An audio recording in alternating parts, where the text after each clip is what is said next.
Y estamos con la serie de Moisés, un gigante espiritual.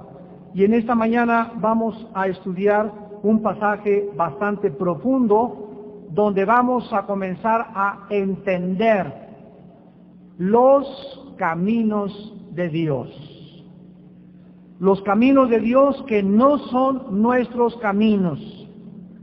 Y los pensamientos de Dios que no son nuestros pensamientos. Cuando Dios nos saca de la vida que llevábamos del mundo de tinieblas donde vivíamos y nos traslada al reino admirable de la luz de su Hijo Jesucristo, tenemos que comenzar a restaurar nuestra manera de pensar. No podemos pensar como pensábamos antes. Todas las ideas que recibimos de la secundaria, la preparatoria, la universidad, las filosofías, Darwin, la evolución, el comunismo, el materialismo, el humanismo, el hedonismo, etcétera, etcétera, ahora tienen que salir y tenemos que cambiar nuestra manera de pensar para comenzar a entender a Dios, porque si no entendemos a Dios, no podemos tener confianza en Él. Y una de las cosas más difíciles en la vida cristiana es conocer los caminos de Dios. ¿Por qué hace Dios lo que hace? Y cuando nosotros comenzamos a entender, decimos, ahora sí, ahora ya comprendo. Y dentro de nosotros nuestra fe se fortalece porque sabemos que ahí está Él, fiel siempre a sus promesas. En Éxodo capítulo 5, Moisés y Aarón se presentan ante el faraón. Y llegan y le dicen, después Moisés y Aarón entraron a la presencia de Faraón y le dijeron, Jehová, el Dios de Israel, dice así, deja a ir a mi pueblo a celebrarme fiesta en el desierto.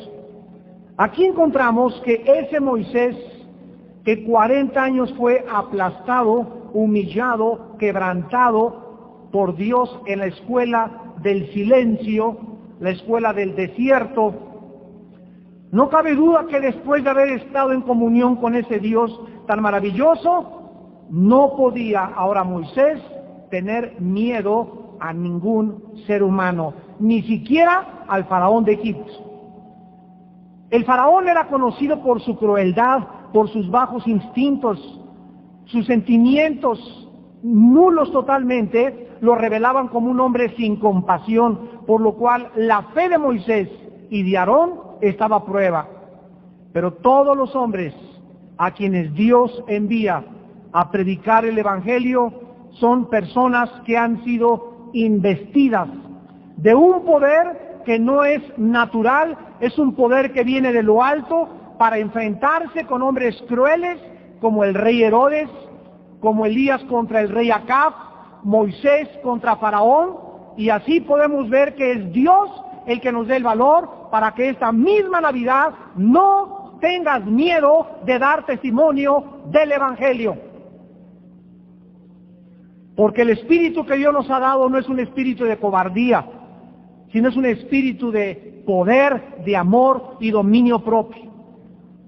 Si desperdiciamos este diciembre para hablarle a nuestros familiares, para dar un buen testimonio, para mostrarles que nosotros no tomamos como ellos toman, ni tampoco hacemos las cosas que ellos hacen, podemos en este mes tal vez impactar a 3 o 4 o 5 personas en el trabajo, en la casa, en la familia. ¿Qué tal si Cristo viene el 1 de enero?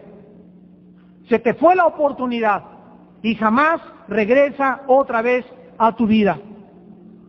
En el libro de Ezequiel capítulo 3, Dios le dice a Ezequiel en el versículo 18, cuando yo dijere al impío, de cierto morirás, y tú no le amonestares ni le hablares, para que el impío sea apercibido de su mal camino a fin de que viva. El impío morirá por su maldad, pero su sangre demandaré de tu mano. Su sangre demandaré de tu mano. Cuando estemos en el tribunal de Cristo los cristianos, Dios nos va a decir, mira, toda esa gente que tú ves ahorita en el infierno fueron personas a quienes yo puse en tu camino, y mira, tu tía, estaba tu cuñada, estaba tu tío, y tú nunca quisiste hablarles ni darles testimonio de mi gracia soberana. Dios nos muestra pues aquí que antes de que Él juzgue, Dios habla. Uno de los testimonios que tenemos en este año, ¿verdad?, es el del famoso locutor y trágicamente asesinado Francisco Stanley, que ya sabemos todos aquí en la iglesia que 2 semanas antes de que le asesinaran, un hermano de la Iglesia del Sur le regaló un casete con una conferencia que se titulaba ¿Hay vida después de la vida? Ese casete lo oyó él, los que iban en su camioneta 2 semanas antes, y lo oyeron casi 6 veces, de acuerdo al testimonio de los sobrevivientes de este asesinato. Gracias a esta conferencia nos mandaron a hablar a nosotros de la Procuraduría de Justicia del Distrito Federal, porque querían saber si yo tenía compadrazgo con él. ¿Por qué mi conferencia y el casete estaba en su camioneta? Ya después de investigar que ni siquiera yo lo conocía, sino que otra persona le había entregado el casete, tuvimos oportunidad de en la misma Procuraduría testificar y darles a todos los comandantes y a los que oyeron, todos lo oyeron porque querían saber qué había ahí, ¿verdad? Siguieron todas las pistas como las siguen siguiendo actualmente, pero querían estar seguros de todo y oyeron el casete más de 7 veces cada uno. Así que los caminos de Dios son inescrutables, increíbles. Dios usa un casete que tú le regales a alguien y mira nada más, ya más de 50 personas lo escucharon, pero personas que se encuentran a nivel gubernamental y en el ambiente artístico, por un hermano que sintió en el corazón que debe ser testigo de Jesucristo. Yo no puedo predicar, pero le regalo este casete. Y así párate afuera en las escuelas, párate con los políticos, en el gobierno, le regalo este casete, o mándale este casete a regalar a esta persona, o este Evangelio de San Juan, o esta Biblia. Nuestro deber en el mundo es ser luz. Y tenemos, a través de la predicación de la palabra, que entender y darnos cuenta que no hay ninguna otra alternativa para nuestro gobierno en México, ni para ningún gobierno en el mundo entero, más que la predicación del Evangelio de Jesucristo. El Evangelio de Jesucristo es poder de Dios para salvación a todo aquel que cree, al judío primeramente y también al griego. Porque aquí está contenido el poder de Dios. Y este es el poder que ha cambiado Inglaterra, cambió Estados Unidos, ha cambiado países, ha cambiado imperios, cambió el imperio más grande de la historia, el imperio romano, fue conquistado por el mensaje del Evangelio de Jesucristo. Y aquí tenemos pues a Moisés siendo fiel a la palabra de Dios. Dice en el versículo 2 de Éxodo 5 que Faraón respondió: ¿quién es Jehová para que yo oiga su voz y deje ir a Israel? Yo no conozco a Jehová, ni tampoco dejaré ir a Israel. Dios, insisto, nunca te juzga antes de avisarte. Antes de que Dios caiga sobre tu vida visitando tus maldades y tus pecados, tus adulterios, tus fornicaciones, tus mentiras, tus hipocresías, Dios es fiel en hablarnos primero. Todos los juicios nacionales de la nación de Israel fueron predecidos anteriormente por los profetas. Antes del diluvio universal, 120 años, Dios predicó: ahí viene el juicio, ahí viene el juicio, ahí viene el juicio. Y los hombres, al igual que ahora, en tiempos de Noé, por los periódicos, por las revistas, es que esos predicadores apocalípticos, es que siempre están predicando que se va a acabar el mundo y el mundo nunca se va a acabar. Dice 2 de Pedro, en los últimos tiempos vendrán burladores, diciendo: ¿dónde está la venida del fin del mundo? ¿Quién dice que se va a acabar el milenio? ¿Quién dice que van a haber juicios de Dios? Y nosotros no decimos, ni la Biblia dice, ¿cuándo? Y tal vez sea en el 2004, 2005, 2010, pero tiene que caer forzosamente porque así lo dice la palabra de Dios. Otras personas dicen, pero es que Dios no puede castigar a nadie. Lean Apocalipsis 3, que dice, yo amo y castigo a todos aquellos que reprendo, y a los que reprendo los tengo que castigar. Ahí está Sodoma y Gomorra, ahí está el diluvio universal, ahí están los juicios contra Herodes, ahí está el juicio contra el pueblo judío. Que Dios no castiga, no conoces el carácter de Dios. Dios es amor, pero Dios también es juicio. Si Dios no castigara el pecado, sería un monstruo. Sería un Dios amoral totalmente. Si el gobierno no castigara a los criminales, sería un gobierno anárquico. Si tú no disciplinaras a tus hijos, serías un padre totalmente amoral, carente de sentimientos, porque el que azota a su hijo disciplina, y al que lo disciplina, lo ama. Combinada con el amor, siempre va la disciplina de Dios. Y Dios, ya aquí encontramos avisándole al faraón que Dios tenía una meta, un programa para él.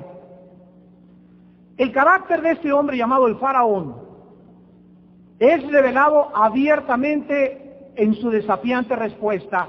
¿Quién es Dios? Yo no conozco a Jehová, ni tampoco los voy a dejar ir. Esta es también la respuesta de muchas personas que escuchan este mensaje del Evangelio de la gracia de Dios. El Evangelio dice, arrepiéntanse, crean a Jesucristo y vuélvanse de sus caminos. Y aquí debemos aclarar que el Evangelio no es una invitación, sino una declaración de lo que Dios demanda de ti como pecador.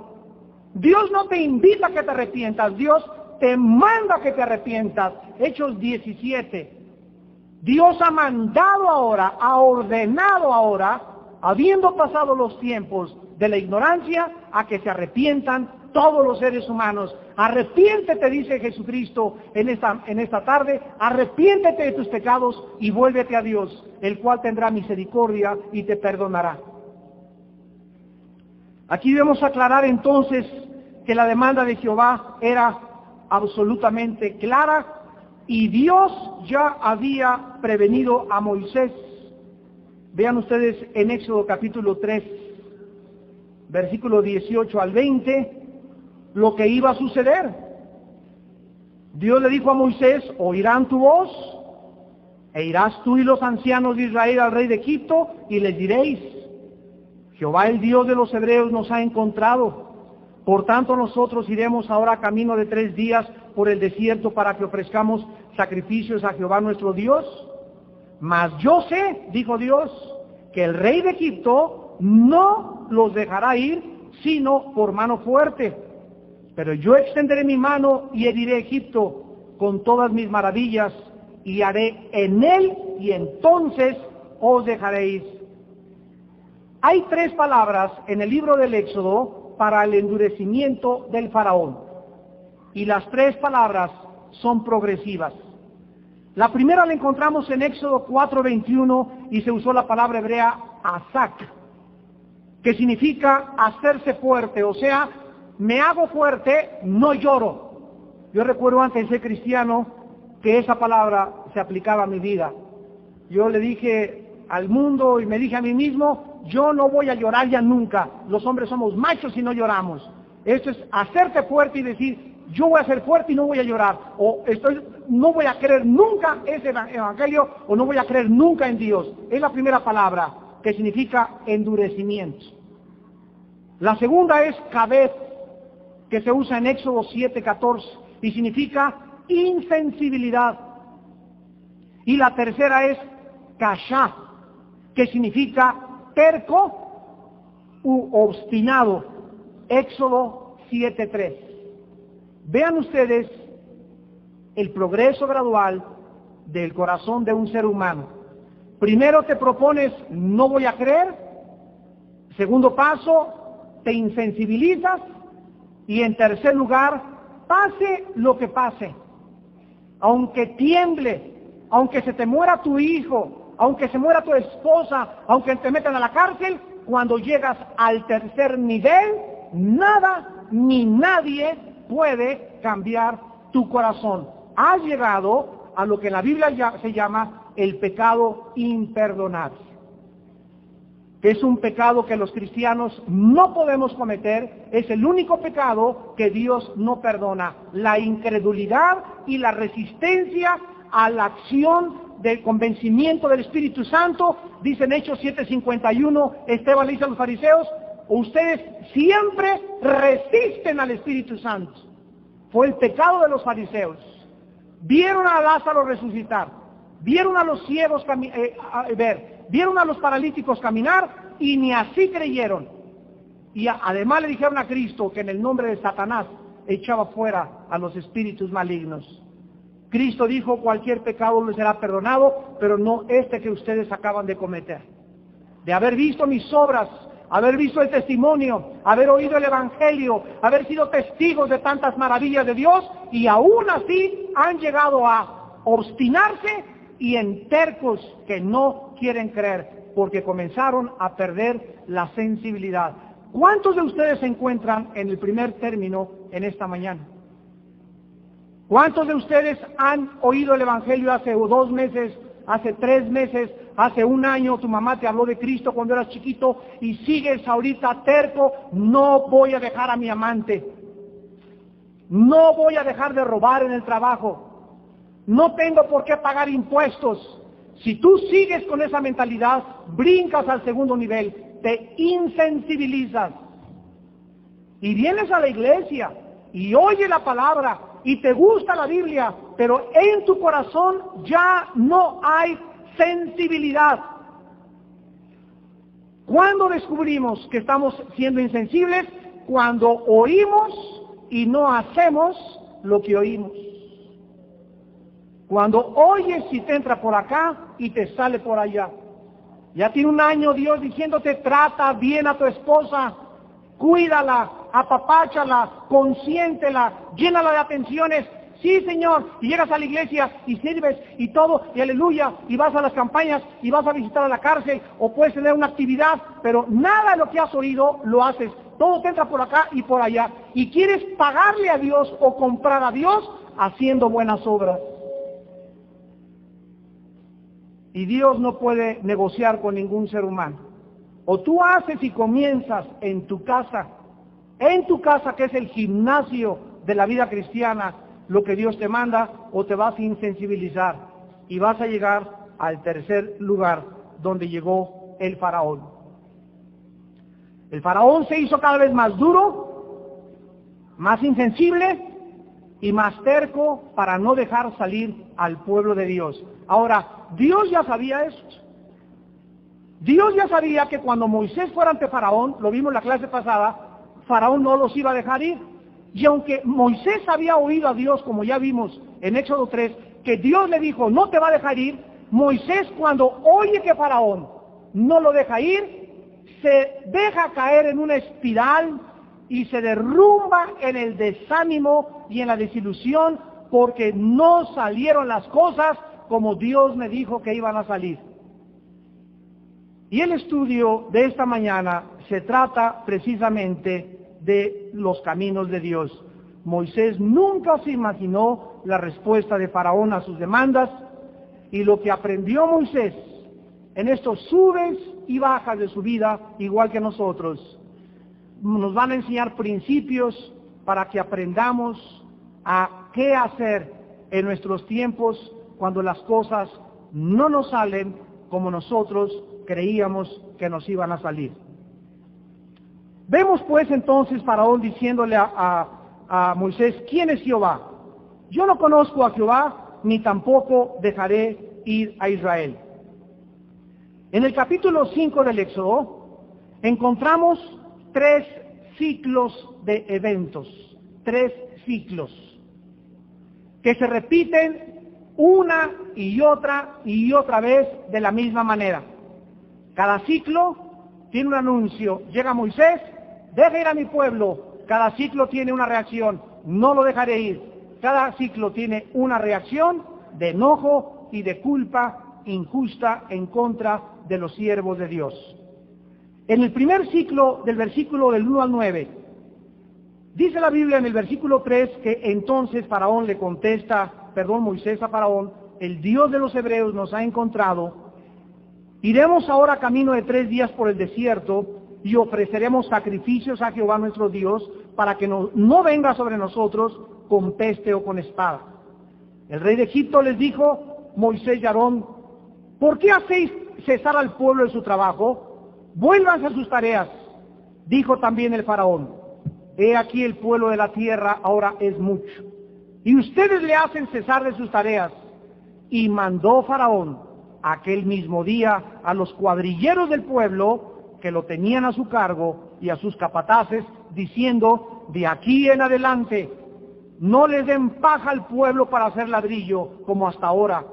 Vayan ellos y recojan por sí mismos la paja, y les impondréis la misma tarea de ladrillo que hacían antes, y no les disminuiréis nada, porque están ociosos. Por eso levantan la voz diciendo, vamos y ofrezcamos sacrificios a nuestro Dios. Agrávese la servidumbre sobre ellos para que se ocupen en ella y no atiendan a palabras mentirosas.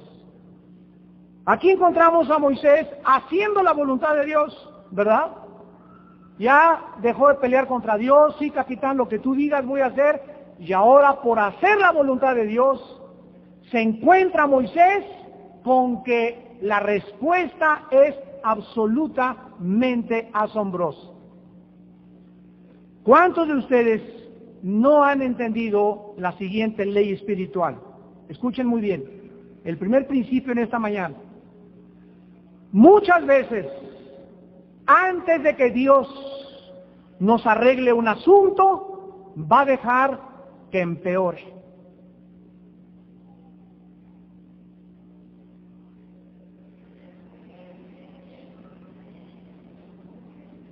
Muchas veces Dios, antes de darnos la bendición, va a permitir que lleguemos al límite de nuestra prueba o de nuestra tentación. Va a dejar Dios que llegue y se hagan las cosas peores, para que cuando se hagan peores, Él ahí sea más glorificado. Pero eso no lo entendemos nosotros. Miren ustedes un ejemplo para que comprendan mejor. Lázaro. Llegan, Juan capítulo 11, llegan con Jesús. Lázaro está enfermo y ya se está muriendo. Y Jesús se voltea, después hablamos. No les hace caso. Y entonces llegan después y le dicen, Jesús, ya se murió Lázaro. Hace 3 días cuando te dijimos que Lázaro se estaba muriendo, si tú hubieras sido, porque nadie se murió en la presencia de Jesús, ¿sabían eso, verdad? Jamás hubo un muerto en la presencia de Jesús. Entonces Jesús les dice, Lázaro no está muerto, sino duerme. Y todos, pero es que si tú hubieras estado acá, no se hubiera muerto. Cristo dejó que Lázaro llegara a el grado último de la existencia, la muerte. Y todos en ese momento, por no conocer los caminos de Dios, pues no que lo amabas, no que tú eres la resurrección y la vida, no que tú tienes poder. ¿Cómo es posible que tu mejor amigo, aquel que te abrió su casa, que te dio de comer en su sala, que te dio de desayunar, sus hermanas tan caritativas contigo, cómo es posible que tú, aquel que te ama, le dejes morir? Nadie podía entender los caminos de Dios. Entonces Jesús, a los 3 días, ya que el día apestaba el cuerpo de Lázaro, estaba en estado ya de descomposición y de putrefacción, Cristo entonces va y les dice, quiten la piedra, Lázaro, ven fuera. Y ante la mirada expectante de todos los que estaban alrededor, Lázaro salió todo vendado y les dijo a los discípulos, quítenle ustedes las vendas. Él dejó que llegara al último la situación, o sea, empeoró la situación para él hacer un milagro mucho mayor. Si Cristo hubiera oído la voz de los que le dijeron, ve y sana a Lázaro, está muy bien, lo hubiera sanado, pero nunca hubieran visto la resurrección de entre los muertos. Abraham, sí, jefe, vas a ser papá. ¡Yupi! Vamos al ginecólogo, Sara, rápido. Papás. El ginecólogo le dice a Sara, usted está muy bien, señora, todos los exámenes de orina y de sangre salieron muy bien, aquí Abraham, ¿verdad?, es deportista y todavía las puede, y está bueno todavía para ser papá. ¿Qué hizo Dios? Dejó que empeorara la situación. Y cuando Abraham llegó a los 100 y ya Sara tenía como 90, 91 años de edad, dijo Abraham y Sara, ahora sí, ni siquiera con injertos, ni con trasplantes, Sarita. No hay nada absolutamente, médicamente, ni científicamente, ni humanamente hablando, ya para que se cumpla la promesa de Dios. Y en ese momento, ¿qué pensarían Sara y Abraham? ¿Qué pensarían? Dios, tú nos diste una promesa y mira nada más a dónde hemos llegado. Los caminos de Dios no son nuestros caminos, y dice Romanos capítulo 4, versículo 17 en adelante, como está escrito: te he puesto por padre de muchas gentes delante de Dios, a quien creyó, el cual da vida a los muertos y llama las cosas que no son como si fuesen. Aquí en el versículo 17, la Biblia nos muestra las dos cosas más grandes e imposibles que Dios puede hacer a nuestro alrededor. Lo más difícil en esta vida es darle vida a un muerto. Y la segunda cosa es a las cosas que no son, llamarlas como si fuesen. Cuando tú comienzas a actuar y a pensar con la mente de Cristo, ves a tu hijo que está en drogas y las circunstancias te dicen está de mal en peor, pero tú llamas las cosas que no son como si fuesen, porque tú no ves a tu hijo, ves la Biblia, ves las promesas que dice Dios, tú y tu casa serán salvos, y comienzas tú a confesar, Señor, gracias, porque mi hijo será un gigante, aunque él siga marihuanándose. Y esa es la fe en lo que Dios dice, lo que hace que se mueva Dios. Dios no se mueva por tus lágrimas, Dios no se mueve por nuestros caprichos, a Dios no lo hacen mover nuestras buenas obras, ni 3 caminatas y de vuelta en rodillas a la villa. Dios se mueve por la fe. Y sin fe es imposible, no hay manera, hazle como le hagas, de agradar a Dios. Tenemos que comenzar a pensar, no tengo trabajo, pero Dios dice, Jehová es mi pastor, nada me faltará, en lugar de delicados pastos me hará descansar, y comienzas a confesar con tu boca lo que dice Dios. Si tú no crees cuando te estás derrumbando, cuando las cosas no salen como quieres que salgan, si tú no confías en ese momento y no te enfocas en Dios, te vas en una espiral de frustración, desilusión y desánimo. Te hundes. Y un cristiano desanimado es un cristiano derrotado. Y Satanás es lo que él usa, el desánimo.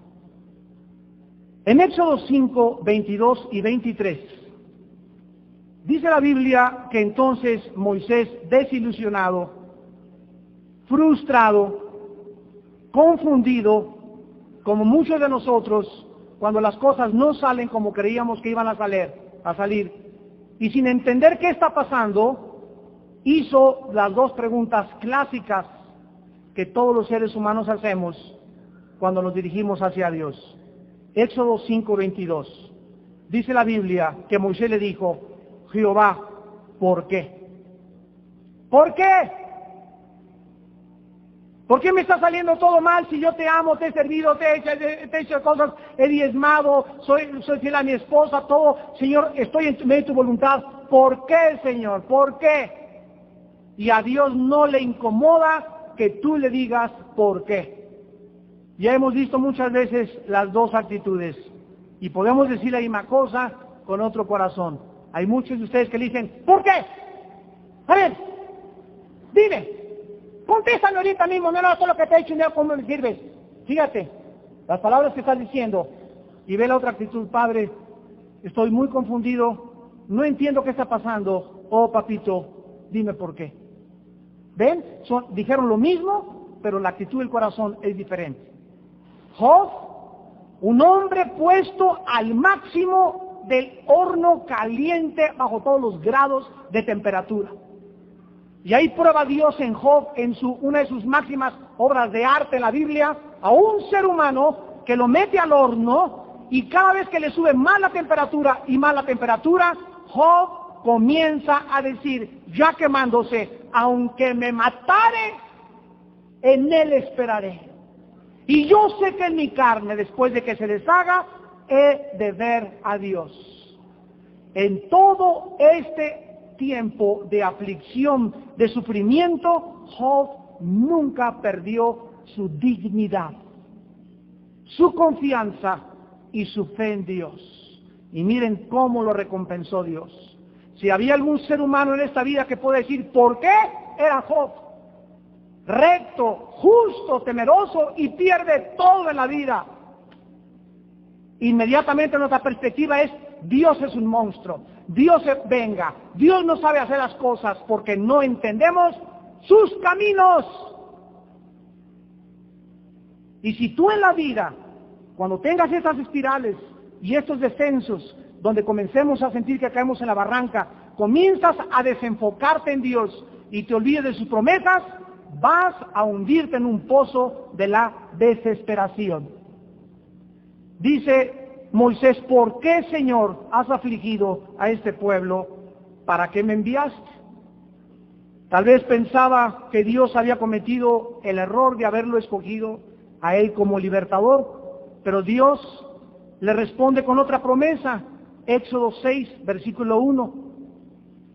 Jehová responde a Moisés, ahora verás lo que haré a Faraón, porque con mano fuerte los dejará ir y con mano fuerte los echará de su tierra.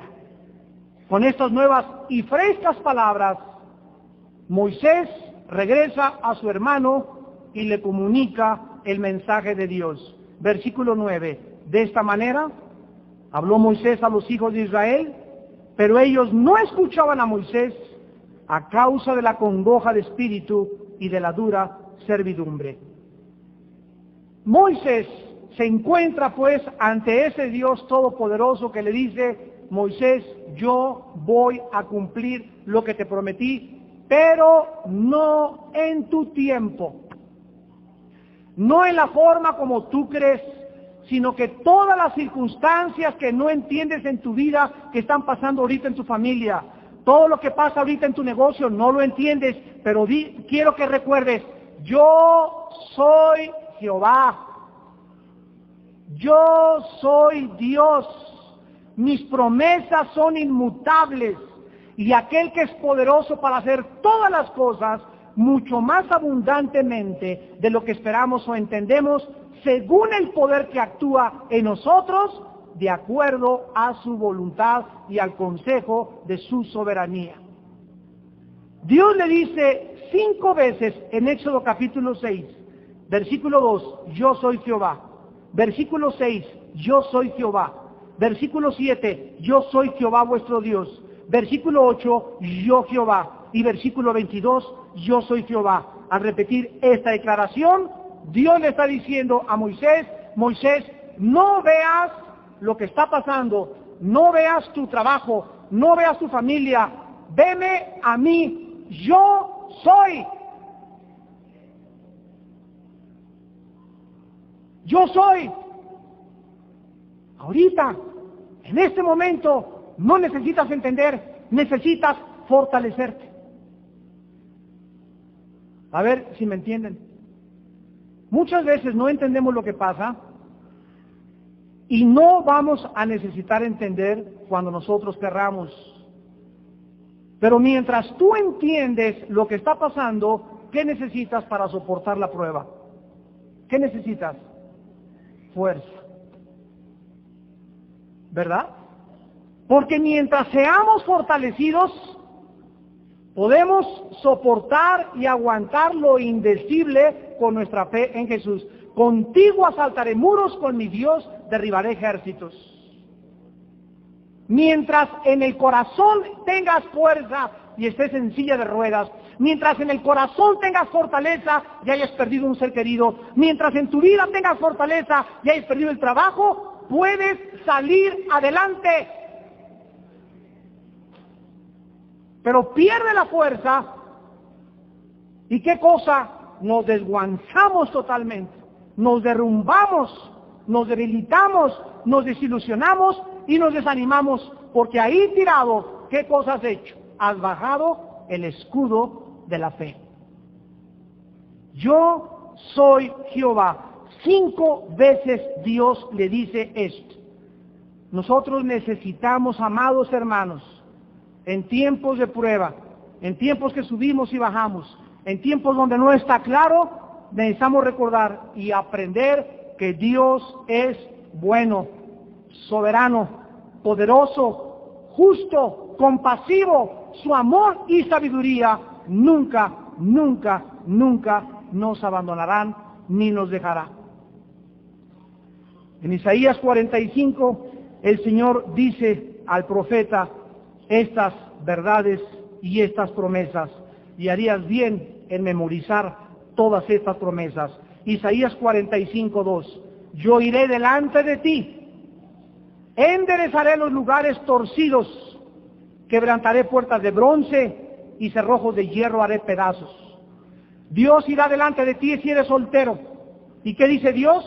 Si andas con una novia equivocada, es un lugar torcido, yo lo voy a enderezar, te la voy a quitar. Andas con un muchacho equivocado, yo te lo voy a quitar. Hiciste un negocio equivocado, yo voy a enderezar lo que tú torciste. Yo soy Dios, voy delante de ti. Voy a quebrantar puertas de bronce. Hay una puerta que no puedes entrar, hay algo demasiado difícil en tu vida que no puedes comprar. Hay un obstáculo demasiado enorme como un Goliat, como un gigante que se levanta y se erige como una amenaza a tu vida. Yo, Jehová, voy delante de ti. Yo voy y tumbaré y te romperé y romperé esas puertas. Porque cuando yo abro, nadie cierra. Y cuando yo cierra, nadie abre.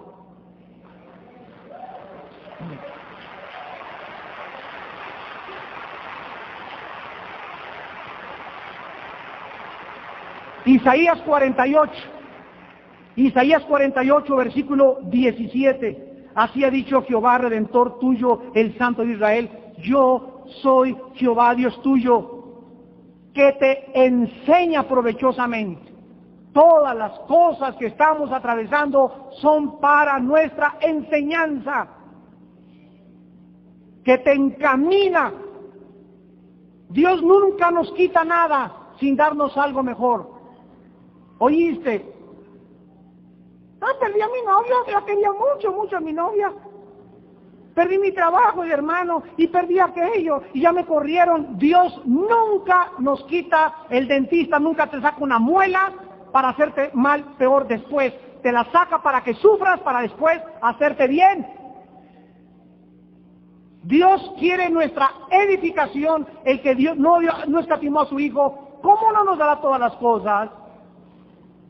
Dios nunca nos destruirá ni nos hará daño. Él es tan grandemente compasivo, tan misericordioso y tan paciente con nosotros. Isaías 50, versículo 10.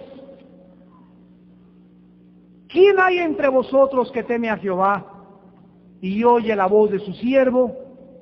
El que anda en tinieblas y carece de luz, confíe en el nombre de Jehová y apóyese en su Dios. Vean ustedes la condición. ¿Quién de entre ustedes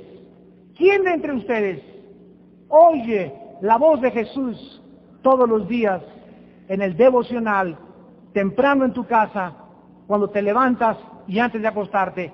¿Quién está en comunión con Dios? Todos ustedes que están en comunión con Cristo y con la palabra de Dios todos los días, dice la Biblia, cuando parezca que se nos va la luz, y cuando, Señor, Señor, ahí estás, sí, aquí estoy. A las tinieblas no les tengas miedo. Ahorita que se apagó la luz es cuando más debes de confiar que aquí estoy, aunque no me veas.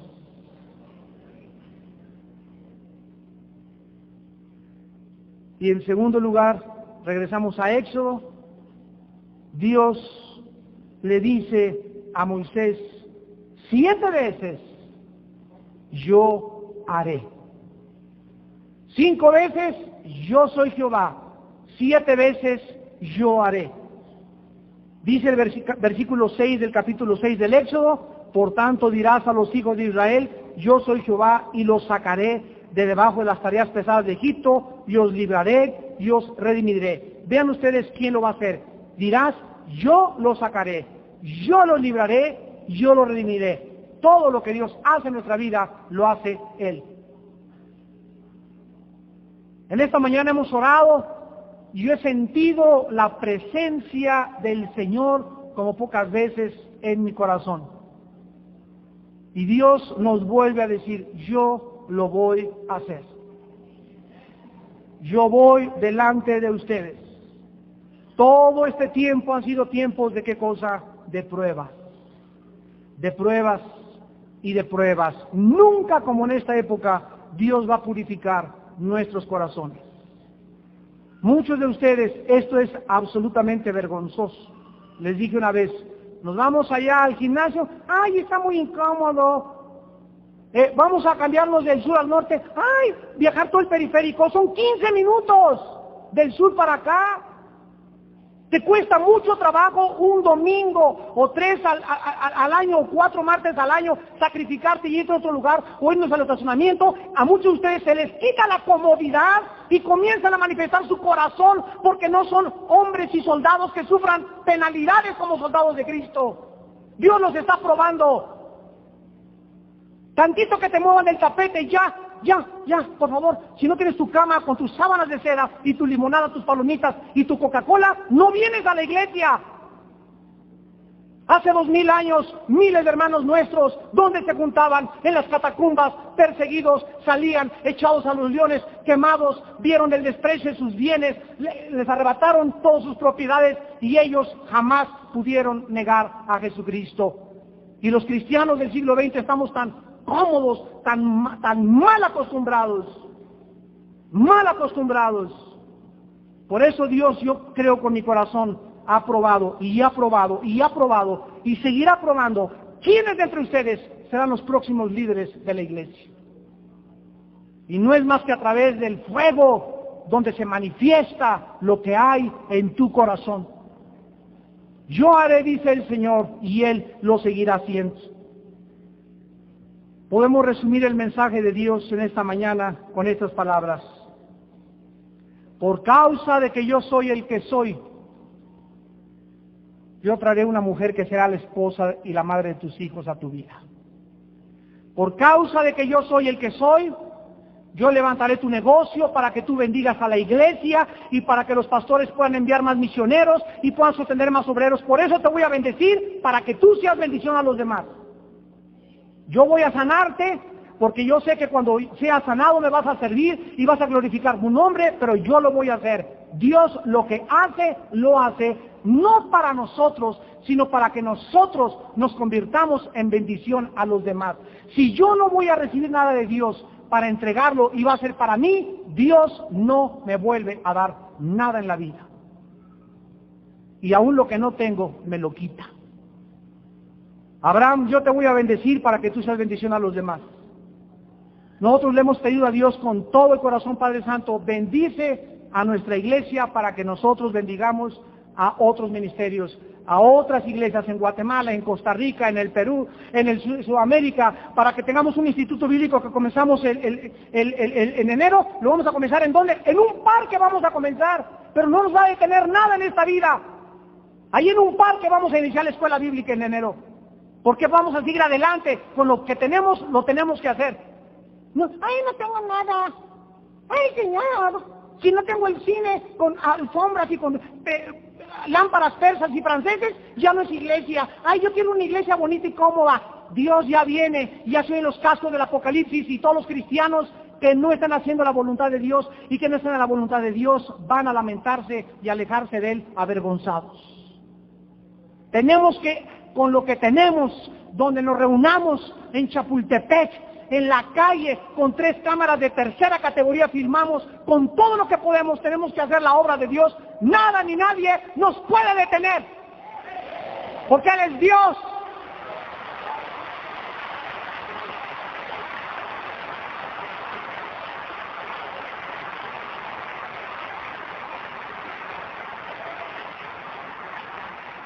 Dice Isaías 43:2, cuando pases por las aguas, yo estaré contigo. Y cuando pases por los ríos, no te anegarán. Cuando pases por el fuego, no te quemarás, ni la llama arderá en ti.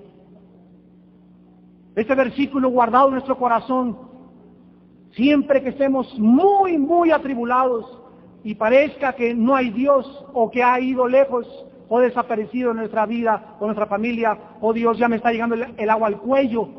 Pero tú me dices en Isaías 43:2 que no me dejarás ni me ahogaré. Tengo 5 meses sin trabajo, pero he comido, mi familia está bien, tenemos salud y en cualquier momento viene el milagro. Tenemos que agarrarnos a las promesas de Dios. ¿Se acuerdan a los discípulos en el mar de Galilea? Viene la tormenta y se comienza a hundir la barca. ¿Y qué le dijeron a Cristo? Maestro, despiértate que perecemos. ¿Y dónde estaba Jesús? ¿Es posible que Jesús estuviera dormido en este momento en el que el agua estaba ya hundiendo la barca? ¿Ustedes creen, a ver, díganme sinceramente, creen de veras, que Jesús estaba dormido o se estaba haciendo? Contesten sinceramente. Estaba literal y física y científicamente dormido. ¿Por qué? Porque cuando Jesucristo se acostaba y se dormía, sabía que no importa lo que pasara, si temblara y le iba a caer un pedazo de ladrillo de un terremoto en la cabeza, era porque así era la voluntad de Dios que se fuera. Si se iba a hundir, era la voluntad. Él estaba total y absolutamente confiado en que se tenía que dormir como un angelito, como un niño, aunque los angelitos no existen. Y muchos de ustedes a las 11 de la noche, mañana ¿qué horas? Otro café, vieja, un tequila, un chocho, un tranquilizante. ¿Por qué? Porque perdieron su confianza en el futuro, perdieron su esperanza en aquel que dice, yo soy, yo haré, yo te fortaleceré, yo te levantaré, yo arreglaré tu negocio, yo te daré esa casa que quieres, esa motocicleta que quieres, ese vehículo que quieres, la sanidad de tu hijo. Yo soy Dios, yo soy, déjame hacer, quieto y espera y ve mi salvación. Pero tú tienes que estar quieto, confiado como Jesús en la barca.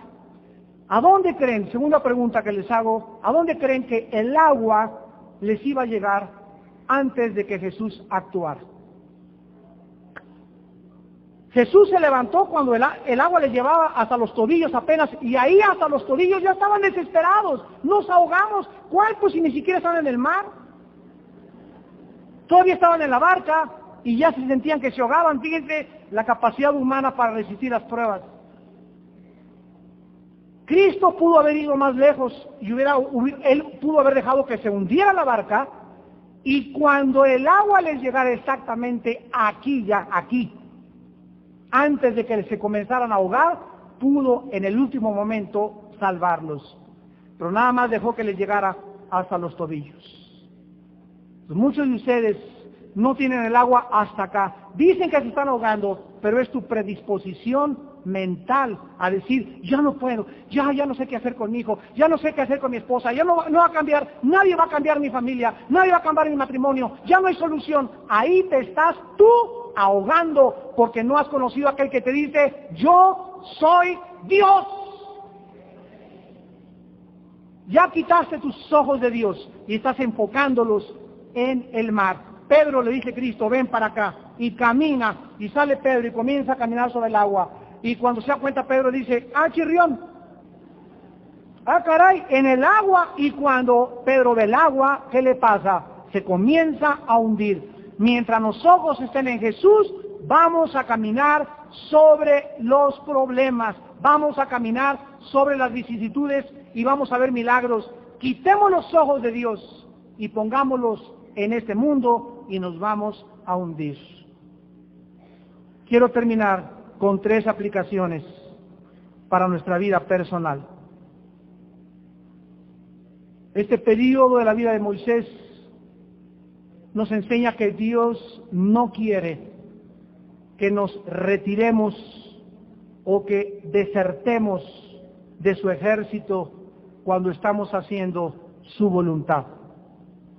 El deseo de Dios es que permanezcamos firmes en sus promesas, en su poder y en su victoria prometidas en su santa palabra.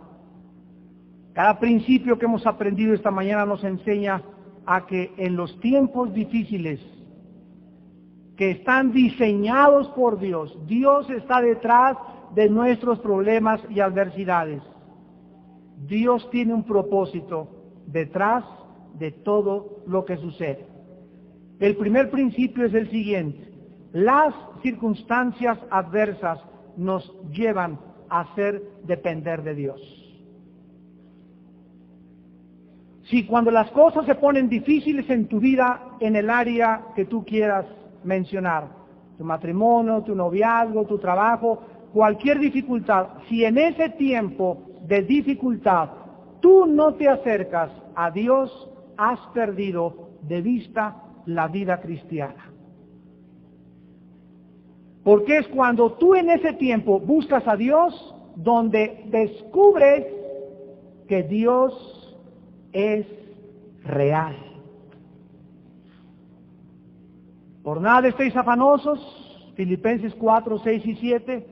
Por nada estés intranquilo antes de acostarte, mañana acuéstate, mañana Dios a ver qué cosa va a hacer. Yo me voy a acostar como un bebé, no me importa si tiembla y me voy en el temblor, gloria a Dios.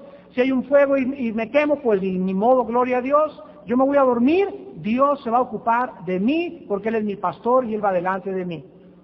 Yo voy a descansar, hoy es domingo, en la noche voy a ver Chivas Guadalajara a gusto con mis hijos, y vamos a ir el día de campo, y voy a olvidar de todo, mañana es el trabajo, ya mañana voy a comenzar a preocuparme del trabajo y todo. Hoy voy a descansar, hoy voy a alabar a Dios, Jehová es mi pastor, Él proveerá, mañana me dirá Él qué tengo que hacer.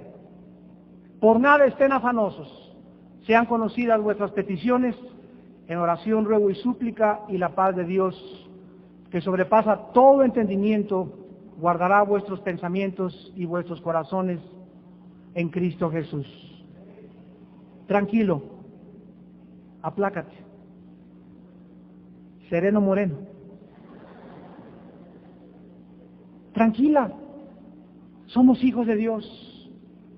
Todo va a mejorarse. Las cosas se van a poner mejor. En nuestra vida, en tu vida, en tu familia, en tu negocio, ten paciencia. Son pocos los días que tenemos en este mundo para vivirlos con tranquilizantes y con preocupaciones que nos llegan a quitar la misma salud. En segundo lugar, las circunstancias que nos llevan a depender de Dios producen en nosotros paciencia. Romanos 5, versículo 3. Y nos gloriamos en las tribulaciones. ¡Qué barbaridad! Solamente en la Biblia existen estas palabras. Nos gloriamos, óiganlo, no se equivocó el Espíritu Santo. Nos gozamos en las pruebas, sabiendo que la tribulación produce paciencia. Estas dificultades en tu vida y en mi vida nos van a llevar ¿a qué? A caer de rodillas y Señor, no hay nada que yo pueda hacer por mi hijo, no hay nada que pueda hacer por mi matrimonio, tú eres el único que puedes hacer todo, tú hazlo, yo solamente quiero tener fuerza, oh Dios, quiero que me consueles, oh Dios, quiero que me des dirección y que me des tu paz, es todo lo que te pido y dejo que tú actúes. Y mientras tú oras y tú oras y tú oras, estás creciendo en paciencia. Y la palabra paciencia en el griego significa permanecer debajo de la prueba sin moverte. Permanecer debajo de la prueba sin moverte. Hay muchos de ustedes que tienen un problema y se escapan, luego el whisky, el alcohol. ¿Crees que eso te va a liberar de tu problema y no enfrentas en tus 5 sentidos tus problemas? Eres un cobarde. Ya mi esposo me engañó, me voy yo también con otro. Esas respuestas no son de Dios. Y todo aquel que trate de salirse de las pruebas, buscando una salida fácil, agravarás siempre, siempre, siempre tu vida, la de tu familia y tu futuro. Espera en Dios. No os venguéis, amados míos, dejad la venganza al Señor. No paguéis a nadie mal por mal.